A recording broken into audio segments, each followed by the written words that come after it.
We're gonna have a little we're gonna have a little fun today. Does everybody here have a listing?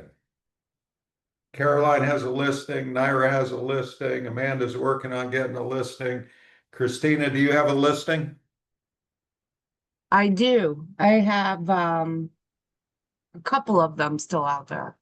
Okay. And I know Alina has, how many listings do you have, Alina? Let's see. I know Lauren has listings.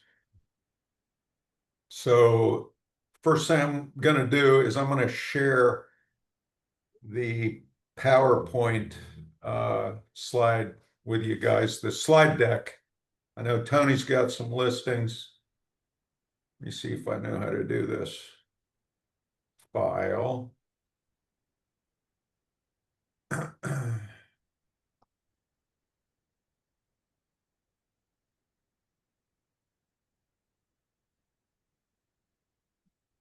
There we go.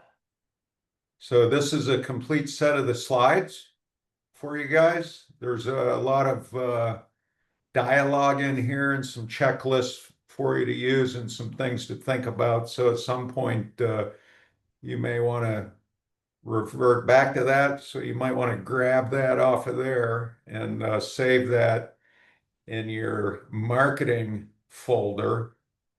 I don't see anything, Yeah, Jeff. we're not, the screen wasn't shared yet. Right there, now it's coming. I forgot the last step. So that's that. So you should have that. Okay. So now I'm going to share my screen, and Shanti's not going to get it because she wasn't here. So I'll reshare it at the end.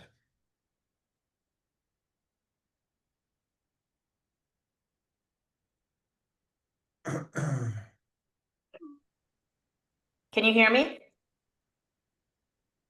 Yes. You just said that I wasn't here. Yeah. I just shared the slide deck. I'm going to share it again at the end. I think if you log on after Oh, okay. something Sorry, I just heard shared that Shanti's not here. that you don't get it. So, Okay, gotcha. all right, here we go. Can you guys all see that? Yeah. Yeah. So this is Yes. interactive, right? It's interactive. We got an hour to spend with each other, and hopefully this will provide you some value. So in the first session I did for sales skills, we talked about pre-qualifying, right? And what to put in the pre-listing packet. And that video is recorded somewhere and listed back at you. You can revert to that, and that slide deck is also there too. The second time we met, we talked about step 3, which was the listing presentation. What to do on a listing presentation, what to do when you walk in. It wasn't just about the listing presentation, it was about what you do like when you're there, okay? Up to and including the actual marketing presentation. And then today, so we're going to assume that you guys got your listings. You did a great job of closing. Your closing skills were good. You got the listing. And now what do I got to do? Right? Like, you kill it, right? You kill it. Now you got to eat it, right? Now comes the hard part. The easy part's getting it. Now you gotta eat it. So uh, so people are hiring you, right? Not to list their house, but to actually sell their house. And the way that you do that, right, is through marketing. So you guys all have to be like marketing geniuses, right? And Brian puts a lot of effort and money and resources and staff time into paying Steve to do our corporate marketing, right? And paying Nicole to do our agent marketing, right? So it's a strategy, right? Marketing for you guys is a strategy to get this listing sold for the most amount of money in the shortest amount of time and attract as many buyers as possible, right? So that's your job. Your job is not just to get the listing. That's your first job. Your second job is to market the property to get it in front of people. So it's also going to allow you to show proof, right, as an agent that you have what's needed to attract buyers. It's engineered to get you more listing appointments. You know, we talk about some of these marketing pieces as being listing tools, you know, like these big magazines that we advertise in. They're probably not going to sell the house. They have a better shot at helping you get your next listing than they do selling the house, honestly, right? Same with the newspaper ads. Those are what I would refer to. Other people on the call might disagree with me, but I would refer to those more as a listing tool. Does that make sense, Naira? It's a listing tool, Absolutely. right? So it's engineered to get you more appointments. And what you want to do is get this stuff systematized so that it works automatically for you and you don't have to redo the wheel. So, Naira, how would you rate the impact of your marketing plan on a scale of 1 to 5? My current marketing plan Yep, right now, 3.5. 3.5. It Okay. could be better. All right. So, Elizabeth Jolin, how would you rate the impact of your marketing plan on a scale of 1 to 5? I just rely on the Caldwell Banker marketing plan, to be honest with you. I'm curious to know if I should be doing more. I mean, social media, no, but I'm happy to hear what anyone else has to say on that. Okay, so good. So we want you guys to all think about the job that you're doing marketing the houses or the businesses or the commercial properties or the long-term rentals or the property rights or whatever it is that you're trying to sell, right? So, you know, the brand does all this research and the responses that they get about what's important is most of the people share the same goals, and that's to create a marketing plan, like we said, to attract as many buyers as possible, to communicate with the seller to build trust, right? And to ultimately try to save time by systematizing what you're doing. So, goal number 1, sell quickly and attract more clients. Goal number 2, build trust and relationships, and that's where you're building the trust of your seller to trust you to keep moving forward with your listing. And then number 3 is how do you systematize some of these things? And we're going to talk about all 3 of those, right? So you get the listing, right? You get the listing, and now the work starts. Now you have to prepare the house for market, right? You've got to gather all the information that you possibly can about the house so that you know what you're selling, right? And what do we do more of than any other company in town? What do we do more of? Shanti, what do we do more of than any other company in town? Advertise. Research. Oh, research. We do Yeah. more advertise, but we also do more research, right? Because we want you guys to know what you're selling so that you can effectively market what you got. And we also don't want you to get sued for not disclosing something that we should know, right? So we do a lot of research. We want you to know what it is that you're selling. We all want you to be able to advise your buyer as to what they're buying. So the more you know about the house, the better you can represent it. So the brand is saying, right? Get copies of the land survey, get copies of the previous title policy, get information about the neighborhood, right? Get information about the HOA, have the sellers do a property disclosure, have them create a list of features and upgrades that they like the best so that you can represent it, right? So some of the things that I'm going to add to that post-listing contract activities, right? Number one, when you get the listing, send your seller a thank you letter, right? You send them a handwritten letter, say, hey, a handwritten note card that says, hey, Jeff, I really appreciate the opportunity to market and sell your home. I look forward to working with you. Here's to us achieving your real estate goals, right? Send them a little handwritten thank you letter. That's gonna start to cement that activity. Number two, does anybody here use lock boxes? Anybody? No. No? I have a weird I- situation where my seller asked for a lockbox. Yeah. I put a lockbox at a property and I keep a key in there, just in case. But Yeah. since I really make every effort to be at every listing, I don't, use it. I don't give it out to Yeah. people.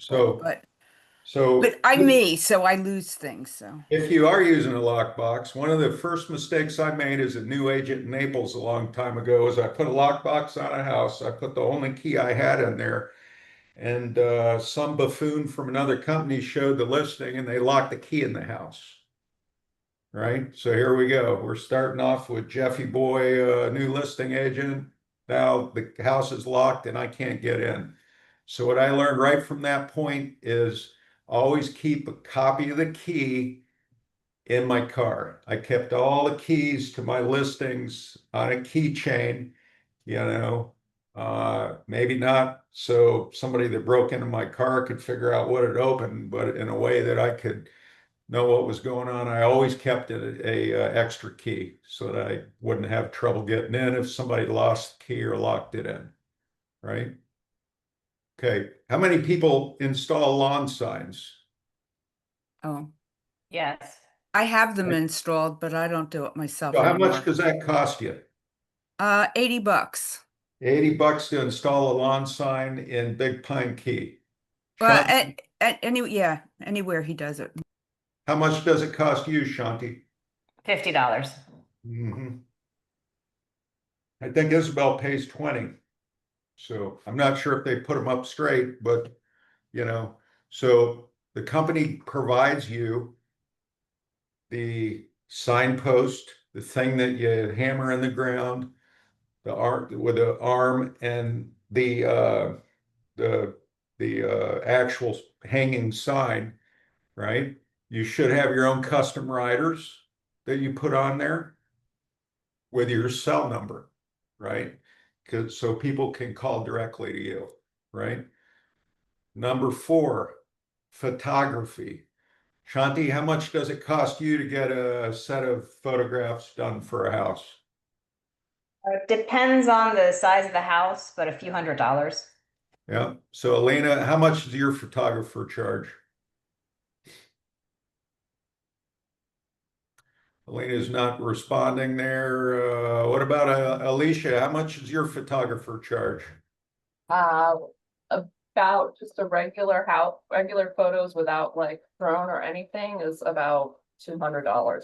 Right? So you got 200, you got I've heard of up to 5,000, right? Depends on what they want and how big the house is, right? Yeah, like twilights are always a lot more, and yeah, drone, and if you want Matterport, Yeah. that's just a basic, I think 25 pictures or something. Okay, good. So here's something you may not have thought about. If you're listing a condo, right? If you're listing a condo, have a lender look at the association financials to determine what type of loan products are available for that condominium. So if you get a buyer or another agent has a buyer that wants to buy the condo, you can say, Lisa Feliciano says that, you can buy a condo in here with 25% down or whatever the deal might be. Or is it a FHA or VA approved condo, right? Know that stuff ahead of time. That's going to help you market the house. Okay. Next point. ask for a list of any warranties that they have on any recent work that they've had done or anything new that they put in the house, because you're going to be able to use that to market the house, right? Sometimes people like to inquire about the utilities. So find out from the seller how much the water bill is and the electric bill, right? So that if somebody asks that, you can let them know. Okay. Uh, get a list of the home upgrades or updates that the seller has done that they want to share, right? Figure out from the seller if they want to get do open houses, if they will allow you to do open houses and get the property listed in MLS. Okay. So is there anything else that anybody on the call does that you want to share? Like when you get the listing contract, something else that you do? Well, one of the things I do is pretty much all the things that you have there on this list, plus sometimes even a little bit more, like the elevation certificate survey. When I get all those things and I'm putting them into dot loop, whatever, but I also make a pretty attractive folder, I must say, that I keep at the house and I always have with me so I can just quick flip revert back. I get the copies of the deck pages for the insurances so that I do, just anything that as people, if people come back and ask me if I miss something and somebody asks me a question, I just make a mental note and I add that to the packet. And I Right. always have that, and it's great to do that, I Yeah. think. I mean, when I was shopping for a house a few years ago, many of the agents had no idea about any of the costs associated with a house. I'd ask them, well, do they have a flood insurance policy or how much is the wind? And, no one knew, right? So, I do the one, same thing, Naira. I yeah, print out the property record card. Kathleen Gomez taught me that when I first came to Coldwell Banker. She like basically all the documents that we put in our dot loop folder, Mhm. she has that bound at a house. So you've got all the permits, the property record card, because everybody wants to know where the property lines are, all the insurance deck pages. And so if anybody has a question, all they have to do is flip to the book. Yeah, that's exactly, yeah. Well, I know, and I didn't invent this, that's for sure. I'm sure I stole it from somebody, probably Kathleen. But yeah, but it's been wonderful. And it's always funny when another agent from another company comes, I can tell they're impressed with the book. So, so if you're not doing that, do it. It's going to make it easier for you to sell the house and explain things. So Can I another, add one more? I'm sorry. Go sure. ahead, Jeff. I'm sorry. I didn't mean to interrupt.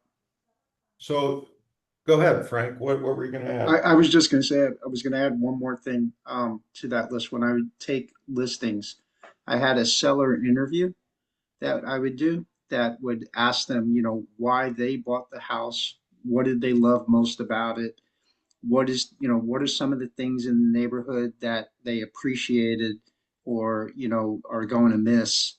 What was a couple of their favorite places to go? And the point of that is that it gave me marketing information because whatever the reason was that seller bought that house, a lot of those reasons will be the same reasons that the next buyer buys the house. And that gave me marketing info, how to market the property. And I would keep that in the folder of what's it like to live in this neighborhood. All right, good idea, Frank. So, I so another, I have something, Jeff. okay, I like to put most of these supplements, I like to put those in MLS in the documents tab. yeah. So that's what I was getting at. That's what it says at the top of the sheet there. So again, this is how you market the house, right? You have things ready for the other agent. I don't care what anybody tells you. I don't care what they do at another company. If you're the listing agent, it's your responsibility if you're going to work correctly, best practice to provide the selling agent, you're the listing agent, the selling agent has the buyer, you're going to give them the HOA disclosure that's filled out and executed, the condo rider that's going to be partially executed, right? You're going to give them the seller's disclosure. You're going to give them the lead-based paint disclosure, right? If you have those things pre-done, as part of your listing process, uh, put them in the supplement section or the attachment or whatever they call it in there in the MLS. So when somebody calls to schedule an appointment, say, hey, I've got all the stuff filled out. Before you send the offer, go in there and get it and do your part and send it with the offer, right? That way, you have a real effective bulletproof contract that much quicker. Okay. Some of the other things that you can put in there, if it's a condominium or if it's an HOA that requires approval, you can put the application, right? Make it real easy for the selling agent to get this stuff. You could also put the condo docs in there. If there are some special condo docs that you want to put in, you could put a copy of the survey. You could put the elevation certificate. You could put the wind mitt report. Put it all in there so they have it, right? That'll save you a lot of trouble later. Okay. Anybody else have anything they put in the supplement section that I didn't list?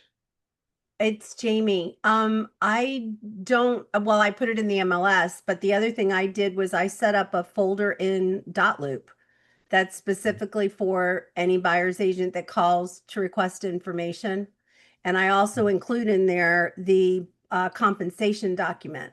So when we send them all the information, when they call to make the appointment, we make sure we sent out the compensation, all the information that we have, and they have it ahead of time before they get to the property. That way you can track and see that they have it and they've already signed the buyer compensation form. That's out of the way, and they have all the documents they need ahead of time. Yeah, great idea. Great idea. Get it right out there. Get it done, right? If relevant, rental numbers. Okay, so I got right here, have on hand, ready to go.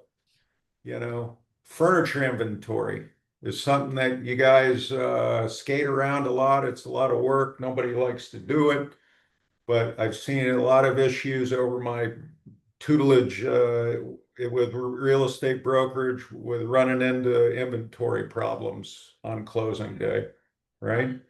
Rent roll. Caroline just brought that up. What's the rent roll? If it's a duplex, what are the lease amounts? If it's, a condo, weekly rental type thing, get the financials ready and have them ready, right? You're going to want to be able to coordinate showing instructions with the seller. They've got pets, they've got alarms. You're going to want to look at the seller's power of attorney. We just ran into a case in the Islamorada office where we get all the way to the closing table, and the title attorney says the power of attorney is invalid. So we've got a listing contract signed by someone that was allegedly had a power of attorney. We've got sales contracts that allegedly were signed by someone with a power of attorney, and the power of attorney is invalid. Right? I mean, there's no way for you to know that. It took a lawyer to figure it out, right? You also it makes it easier for the closing company if you have the previous title policy, if you can provide that. And then, of course, the thing everybody loves is the condo docs, the most recent year-end financials, and then the beautiful milestone, turnover, and structural integrity reserve studies. You guys love those. I know you do. If you get it ahead of time, get it from the seller, don't take it from somebody else.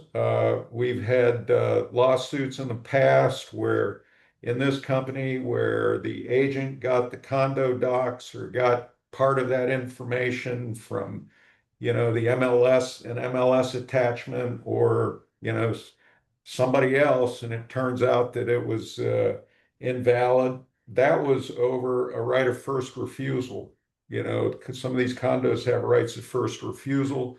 And, the agent assumed that whoever had worked in that condo before knew what they were talking about. That was an incorrect assumption.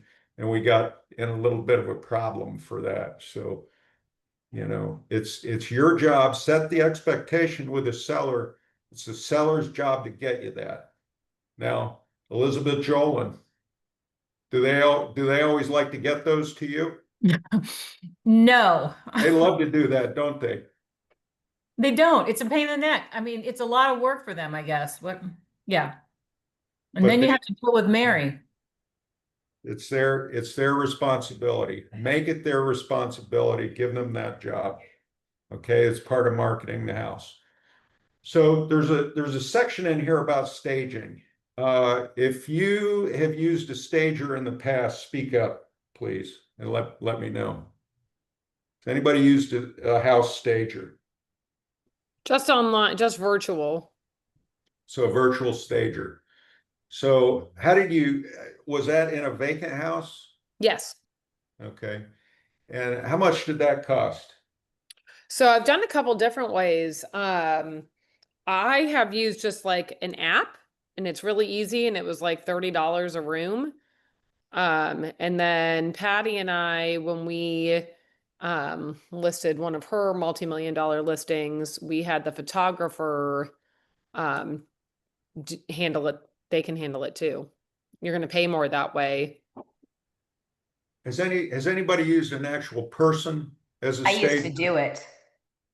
Who's that? Shanti? Shanti, yeah. Yeah. From So, interior design, I used to do it. yeah. I have not used it for one of my listings, but How much did you charge? again, depending on the house, it was usually uh, probably around $500 to pick out all of the furniture and then there was obviously the cost of the furniture being rented and or they would purchase some of it. Yeah, so this is big, I think, in other markets. Mostly in Naples, it's a big thing. Staging companies, they bring stuff in and it's a whole, warehouse full of furniture type of thing. But so since you guys aren't doing this, I'm not gonna go down that lane. But I just want to let you know that there are other ways that you can move things around, right? So, uh, you know, seller says, why do I have to remove my personal items? Right? Has anybody ever had a seller say that? Right? I know we've walked into houses before and you guys said the seller doesn't want to remove all their personal items. The reason they need to do that is because it's going to distract the buyer's attention from the house because they're going to be looking at all their bric-a-brac and knickknacks and, all the weird stuff they've got packed in every single corner. So if you can get them to remove some of that stuff, it's going to help you market the house, right? Uh, Jamie, do you make any demands that people fix things before you put a house on the market if something's damaged or broken? I don't demand it, but I definitely point it out. We have Yeah. one listing where when we were over there, there's a leak underneath the sink.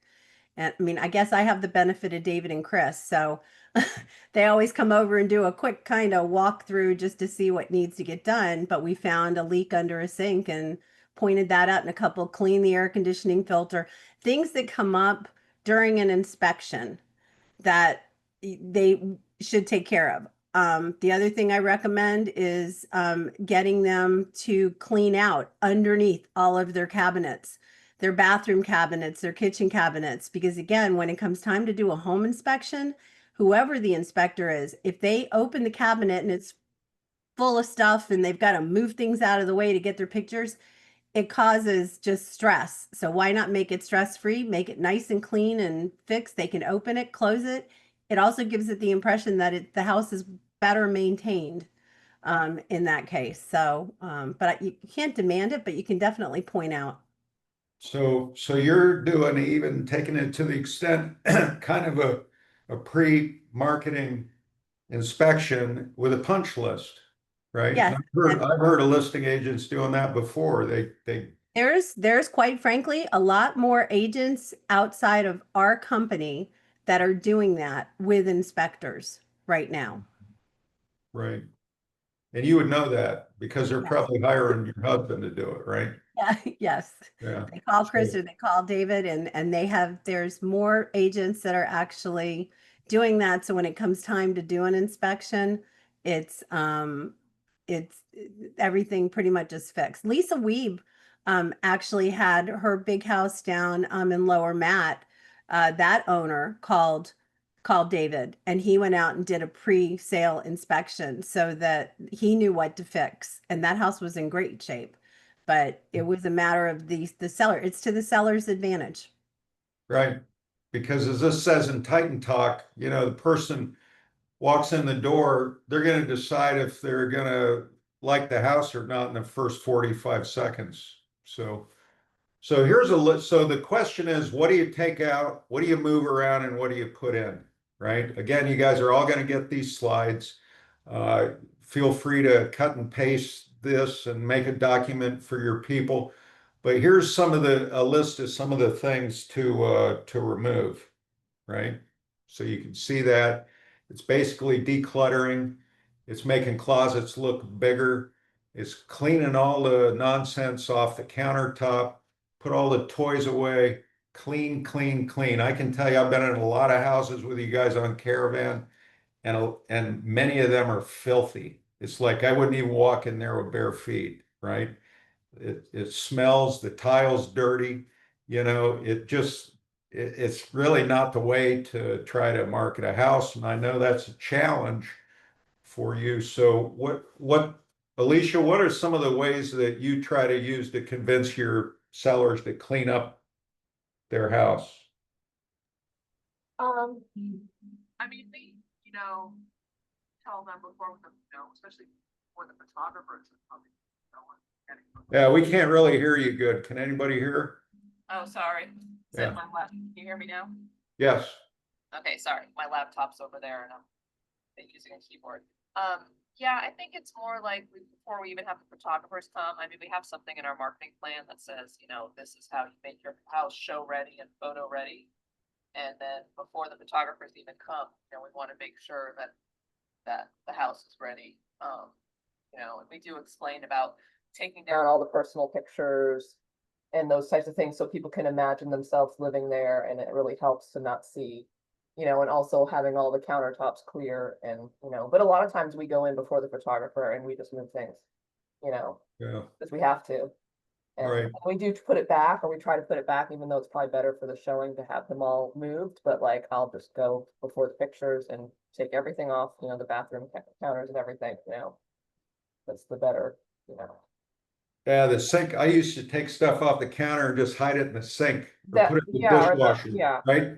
Put it in Not the in the oven, but dishwasher and yeah, have at the least it photos helps. taken. But Yeah. also like, trying to think, there was something, we're saying, okay, anyways, just try to get rid of all the clutter and everything. Oh, but I know like we have like a new listing coming and they're having work done, and Sean is like, you need to have a professional cleaner come now that the work is finished, because it's just, it's not clean, it's dirty. Yeah. All right, so if you need a checklist of something to give your sellers, cut and paste this or use this to get you a baseline and throw it in, whatever word processor you're using and use that. So here's what to move, right? You may have to rearrange some furniture if they'll let you. Uh, uh, it's talking about create a master bedroom that can appeal to everyone, right? Gender neutral. Not sure exactly what that is, but uh, move a piece of artwork, move a rug, move furniture into an empty room. right? So again, these would be things that you could do. It's just stuff you could move around in the house to make it look more appealing, in your opinion. So, and it sounds like if you need help with that, you could call Shanti. So, and then what to put in, right? What are some things that you can put in? So Lauren was just talking about if you're listing an empty house, you can do virtual staging. It's amazing what you can do now, right? Maybe a Ring doorbell, right? People see a little technology, maybe a digital thermostat, right? You know, it's talking about bringing some bowl of fresh produce or fresh cut flowers, or, you know, it just depends on the listing, right? And don't forget about the outdoors. So another thing that, you know, we noticed yesterday, is Diana Fittis on the call? I don't think she is. So we went to one of her listings yesterday, and it smelled like a sewer. And it turned out that the plumbing hadn't been used in so long that the water evaporated out of the traps. Has anybody ever had that happen where the water evaporates? The water evaporates out of the trap in the shower or the sink, and it just lets the sewer gas back in. So if the house has been vacant and it smells a little, you know, weird, try running all the water in the sink to fill the trap back up, and that smell will go away, right? So, you know, pay attention to the yard, pay attention to the leaves, pay attention to the mold, right?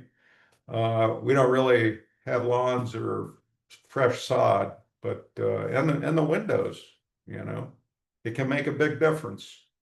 Okay, so that's curb appeal. All right, so we just talked about the house, the staging, decluttering, bringing stuff in, what the outside looks like. Next thing you're going to do is write a profile. And you guys are really lucky that you can use AI to help you write a profile.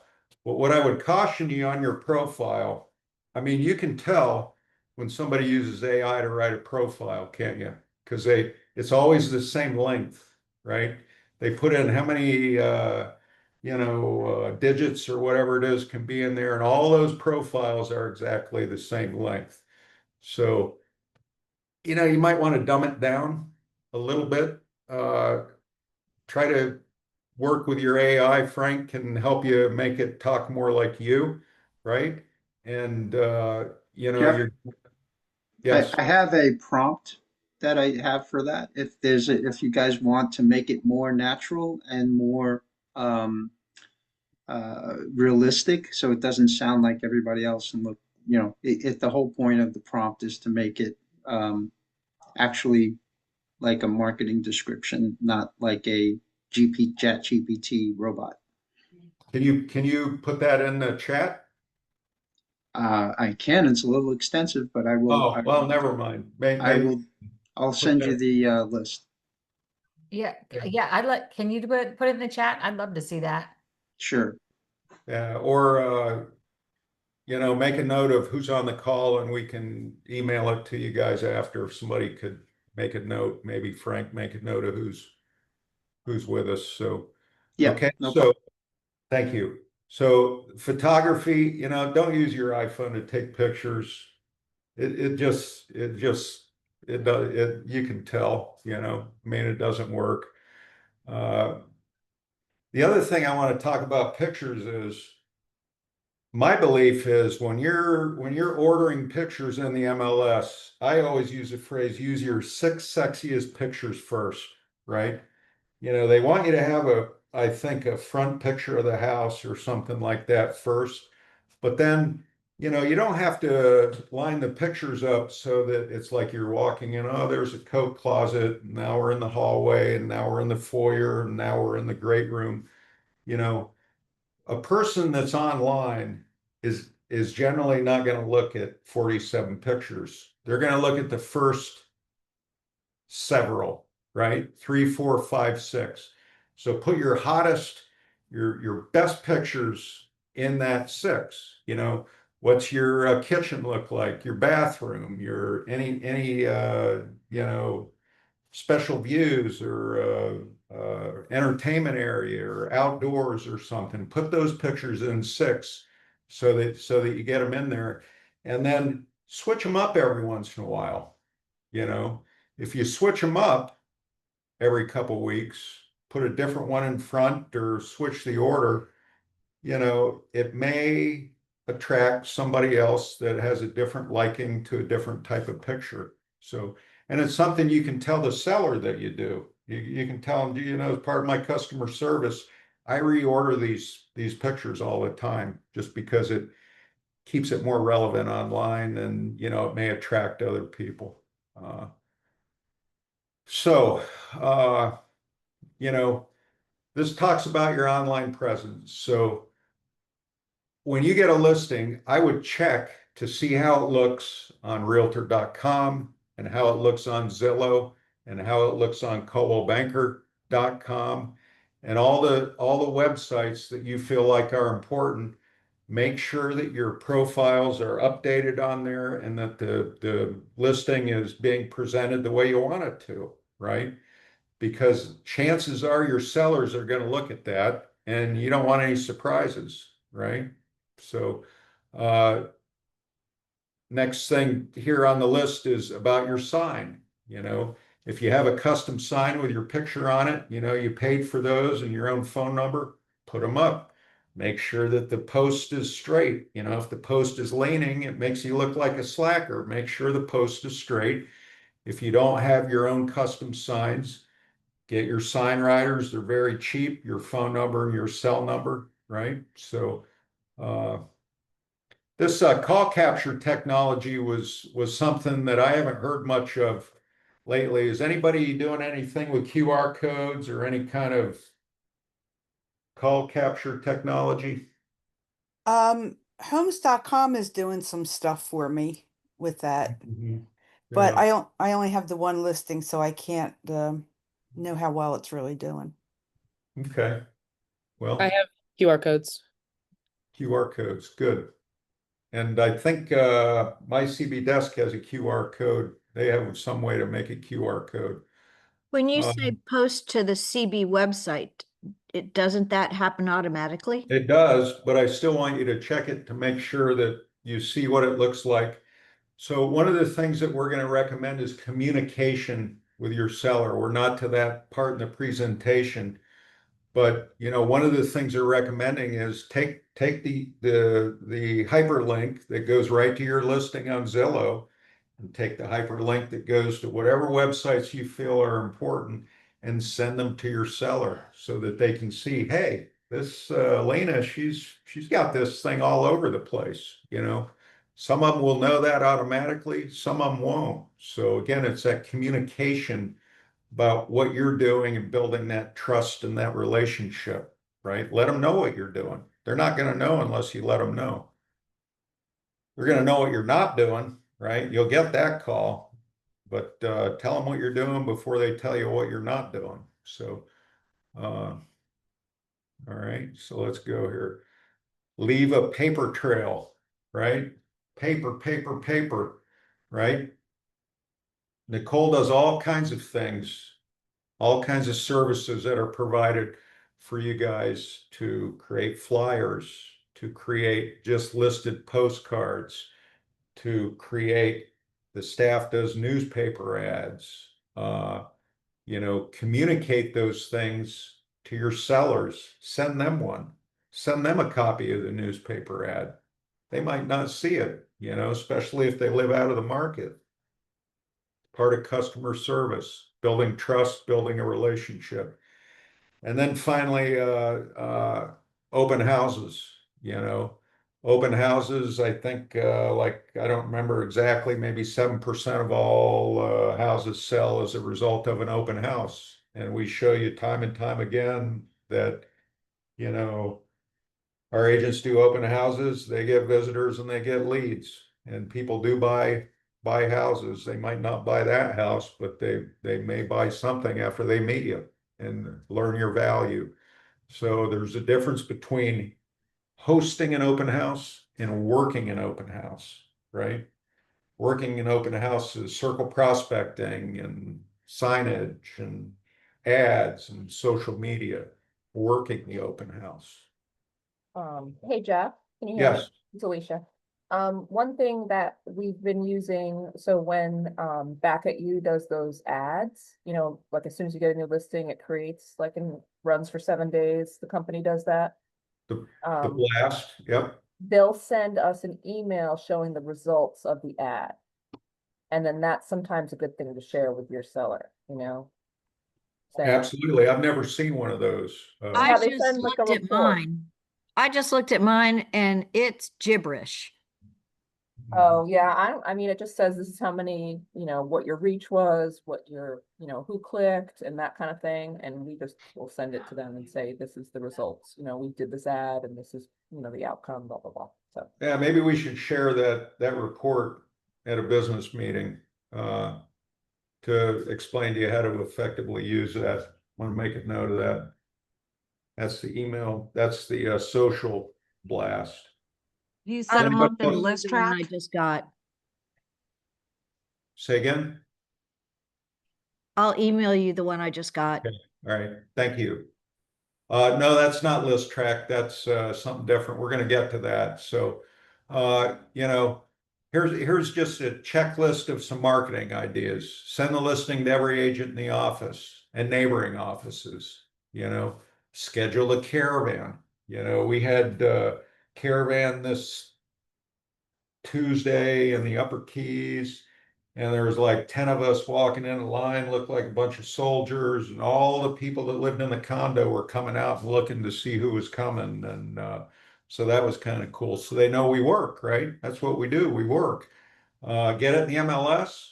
If you want to put it in Miami or Naples or wherever you want to put it, put it in there. Professional photography again, the just listed cards that come to you free of charge through Nicole's office, right? To those people. So few ideas. We got here, consider Facebook advertising. There are ways, and Frank knows a lot about this, that you can slide that listing out and boost it in certain demographics that may be interested. It's got to do with zip codes and different things. He can help you with that if you need help with that. And then get the seller to help you engage. So if you're sending them that social post, ask them to share it, right? And then it goes to all their friends, and then it just keeps going and going and going. Okay. Talks a little bit about drones. A lot of you guys do beautiful drones. A lot of you guys use Matterport and other types of things and floor plans. Those are all good ideas. And then, of course, always circle back through the reverse prospecting module and Flex to try to, touch base with agents that are sending your listing out in their auto email systems. Okay, so specifically, what is our company, what are you putting in,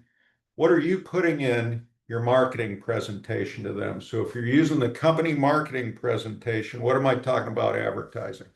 Right? So I took the page, you can see the page out of the company brochure, and I took the wording out of it and I highlighted it up. So what's the company doing?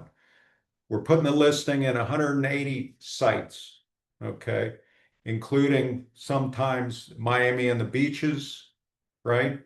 There are special enhancements that Steve is doing to be able to allow our listings to rank higher in search results. Okay, that's one page. Second page is our proprietary website, Real Estate Florida Keys, right? As a live chat with a real human. Steve works very hard at optimizing the search engine results for that site. He's an expert at that. Everybody gets a single listing website that's created, right? And all of these details show up on that website. Okay, so that's the page about our proprietary website. This is a page about the Coldwell Banker brand site, right? And this is stats from 2023. We're trying to get the newer stats now on that, but this is how many average monthly visits and where the leads are coming from the brands. So it's advertised on, you know, Zillow and Realtor.com, RealEstateFloridaKeys.com, ColdwellBanker.com. If it's a luxury listing, it goes on some different websites, right? Next page in our marketing presentation says, hey, we're spending like almost 100 grand a month marketing, right? Market saturation of our inventory is our top priority. We're doing that through the internet. We're doing that through those boosts that Alicia was talking about, right? That's the boost report that Brian gives every week on whose listings have gotten boosts and how many, you know, people saw them and how many shared them and so on and so forth, right? We're doing print. We got print advertising. Half of the Upper Keys Weekly is Coldwell Banker this week. So we're doing an open house event. It's coming up. We announced that. We've got branded yard signs, right?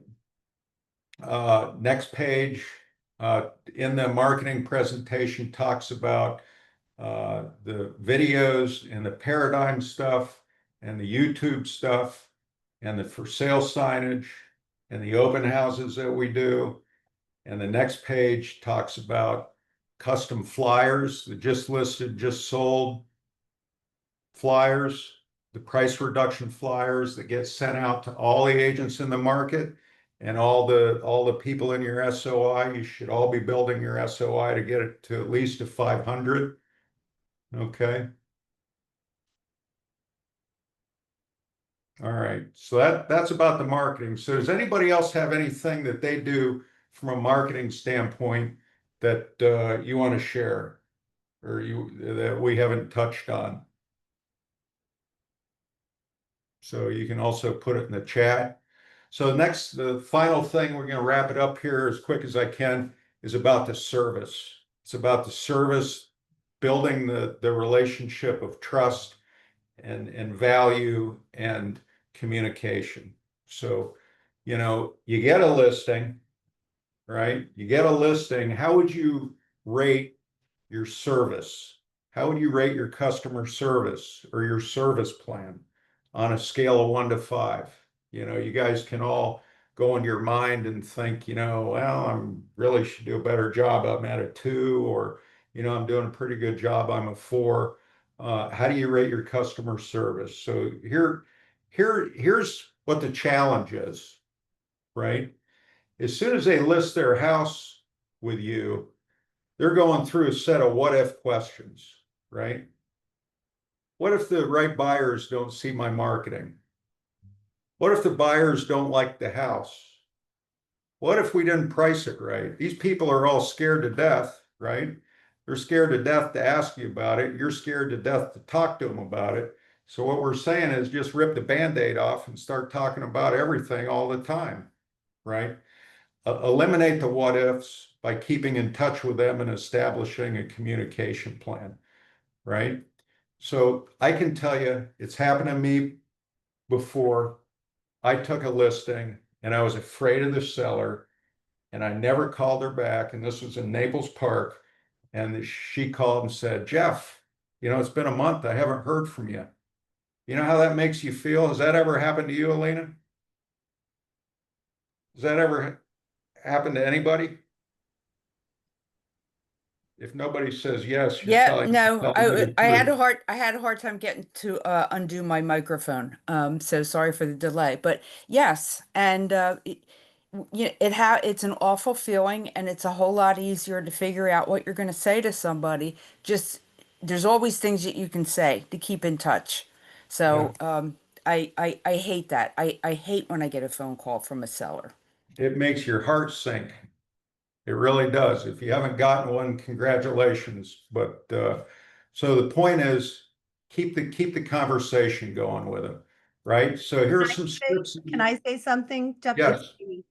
The other thing that I have been taught through my coach too, is at the very beginning, ask them how they want to be communicated with, ask them how often they want to be communicated with, and pull out the calendar and set a time and a date so it's on your calendar for at least the first 60 days that you know, and they know to expect your call, but you know to make the call or the text or the email. I have clients that say, you don't need to call me every week, just send me an email once a month and I'm good. You have other ones that want to talk to you every single day. And that's the expectation where people get upset when they think or they expect you to call them more often than what your schedule you would presume they would want. So if you ask them up ahead of time, that sets the expectation and it really does help. I've been doing it and it absolutely helps alleviate the stress and the pressure on everybody. Great comment. Look at, she just topped my slide, right? Establish the channels. You want phone, you want text, you want email. Next step, set up the calendar. You want it weekly, monthly, when something happens, when something doesn't happen, right? And get those times. You got to have you got to have a professional calendar. You've got to have a reminder dinger on your phone that says, hey Jeff, call your seller on List Street or whatever. Is And then anybody using like Notion or Trello or anything like that? I don't know what they are.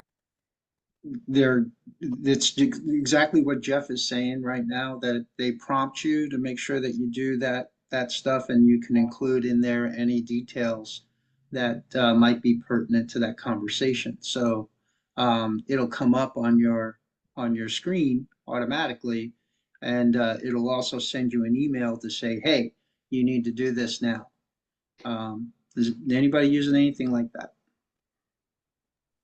My what are the CRM, the CRM that I use, you can set up an alert and either text, email, or both. And it also alerts the contact if you should choose to There do you so. go. That what works. CRM are you using? Wise agent. Wise Agent. There you go. There's a tip. Okay, good. So we talked about writing them a thank you note. People love handwritten notes, you know. Write them a handwritten thank you note. Nicole provides the office's thank you cards. She'll even get you custom cards if you want them.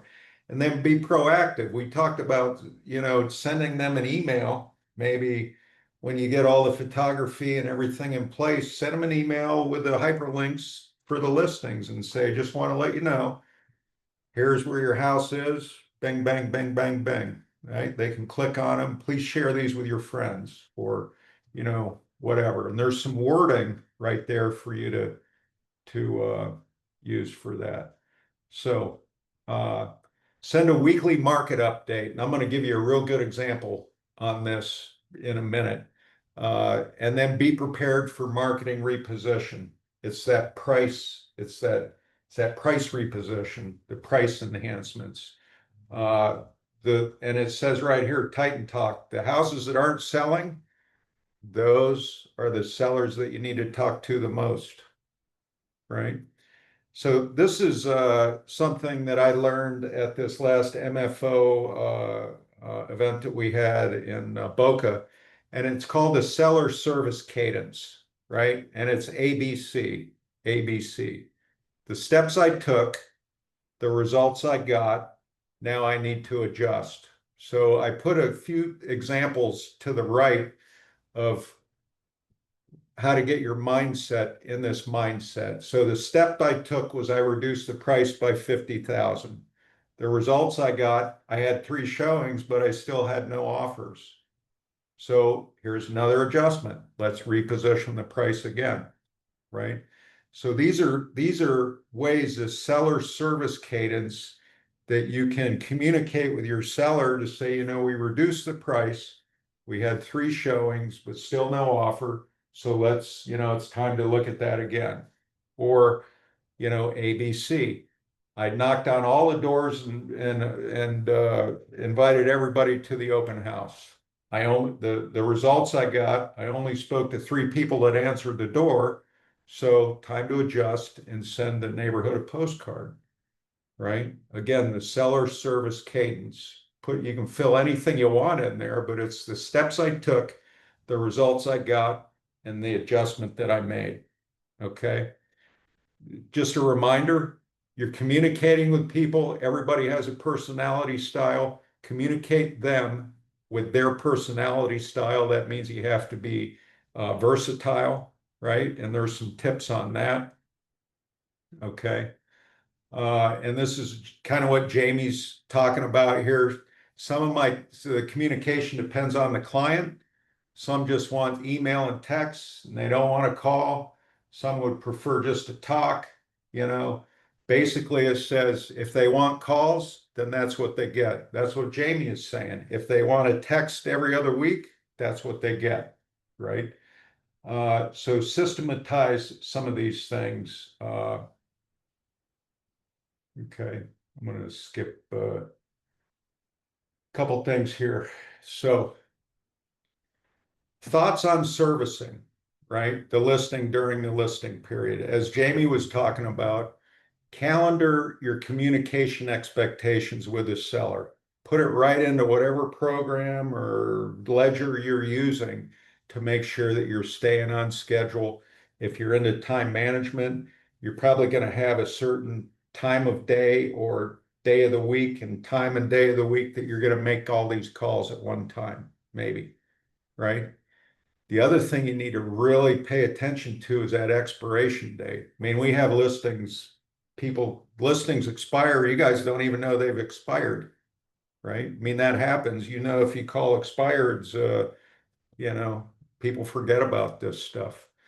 Another thing you can do to save yourself some time for service is set up an auto email for yourself on things that happen in the neighborhood. So if you're selling in Venetian Shores, you can set up an auto email in the system to let you know about new listings, price reductions, closings, things that you know go on the market, come off the market, right? So you can keep up to speed and up to date on that. Okay. You can also send those to your sellers and keep them up to date. We're going to talk about that in a second, right? Somebody said the word list track. So list track is a feature that's provided through my CB desk. At least that's one way you can get to it. And you can set up an automatic online analytics report for your listing, right? Also, another idea is send your sellers copies of the mail that you're sending out. Send them a piece of the mail.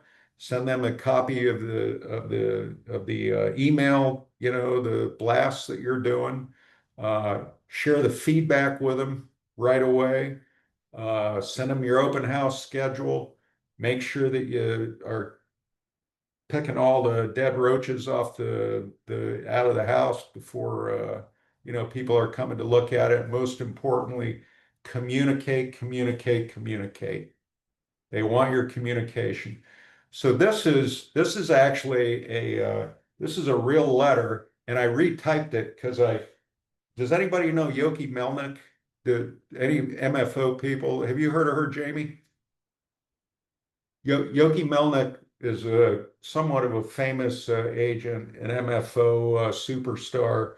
She's a lady probably in her 60s. She was with Coldwell Banker Realty when I was on the West Coast, and Israeli army ground commander. I mean, this lady she's tough, right? So she shared with us one of her weekly customer service letters, and I snapshotted it and it looked lousy, so I retyped it. And this is actually what she wrote. And I just changed it from, you know, Heritage Bay in Naples to Key Largo at Tamarind Bay, right? So it would make more sense. And this is exactly what she wrote. She says, I hope you're doing well and had a wonderful weekend. As part of our continued customer service, please find below this week's update on the sale of your residence. And evidently, this house had only been on the market for 10 days, right? If your goal is to get this sold with further research and lack of activity thus far, I highly recommend we adjust your price. 10 days in, she's already after a price reduction. 10 days in, right? Assumptive kind of close on that. She says, I'll contact you to follow up. And then she has 3 sections in there: feedback and update from any showings, right? So home's been on the market 10 days, and this is her weekly report. So she goes back 7. In the past 7 days, we had no showings. Okay. Next section, activity we've taken. This week, we have posted and discussed your home during our weekly sales meeting and shared information with over 75 associates. I sent you a report of your online showing activity.